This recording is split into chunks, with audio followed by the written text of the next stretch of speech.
So today I'm going to point out all the components in this here heating furnace. Everything that you could see. All right, even that. So first up, D2DNY, Real World HVAC Simplified. And now in this video we will identify all of the components of a standard furnace. Okay, gas valve. All right, here's a gas valve. What does it do? That's for the next video.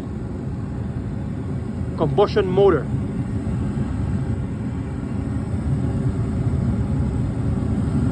Combustion motor.